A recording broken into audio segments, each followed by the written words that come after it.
ta siis selline välja. Nüüd näitan teile meie hästi-hästi lahedat toodet, mille nimi on siis Jimba board.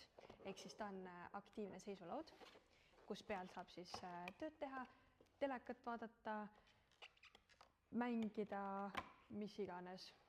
Ehk siis ta sobib nii lastele, täiskasvanutele, igas vanusegrupis ja vaatame, mis ta sees siis on. Ehk siis pakendis on meil selline Jimba board. Võtame selle välja. Näeb ta siis selline välja.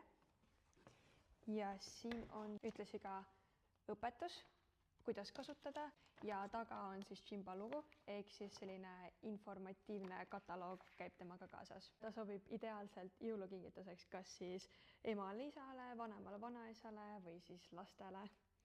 Ja teda on hästi lihtne ka kaasas kanda. Sellel karbil on siin endal sang olemas. Ta on justkui nagu väike kohver, mida te endaga kaasas kannate.